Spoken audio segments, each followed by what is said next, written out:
எல்லாருக்கும் வணக்கம். இன்றைக்கி நம்ம தேவி சமையல் தக்காளி சட்னி எப்படி செய்யணும்னு பார்க்கலாம்.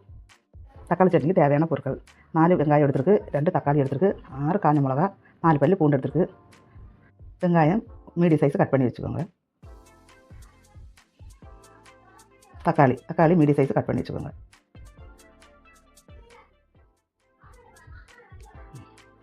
அடுப்பு பற்ற வச்சு கடாய் வச்சு கொஞ்சம் எண்ணெய் ஊற்றுக்கோங்க.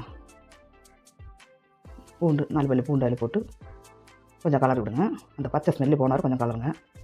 அப்புறமா காஞ்ச மிளகா எடுத்து போடுங்க. போட்டு அதுவும் கொஞ்சம் நேரம் கொஞ்சம் செவந்து வரணும் கொஞ்சம் வறுத்துட்டுருங்க. அப்புறமா கட் பண்ணி வச்ச வெங்காயம் போடுங்க. வெங்காயம் போட்டு கொஞ்சம் கலர் வேண்டும். கொஞ்சம் சிவக்கு வர கலருங்க. அப்புறமா கட் பண்ணி வச்ச தக்காளி போட்டு கலர் வேண்டும். கலர்கிட்டே இருங்க. கொஞ்சம் அந்த பச்சை ஸ்மெல்லி போனதோட கொஞ்சம் கலர் விடுங்க. தேவையான அளவு உப்பு சேர்த்துக்கலாம்.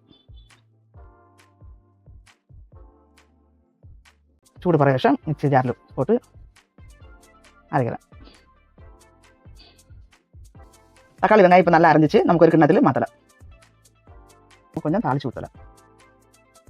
கொஞ்சம் எண்ணெய் ஊற்றி கடுகு போடலாம். காஞ்ச மிளகா ஒரு 2 நூறு கறிவேப்பிலை போடலாம். அவ்வளோதான். எடுத்து தக்காளி சட்னியில் ஊற்றலாம். இந்த வீடியோ உங்களுக்கு பிடிச்சிருந்தா தொடர்ந்து தேவி சமையலை பாருங்கள். நன்றி, வணக்கம்.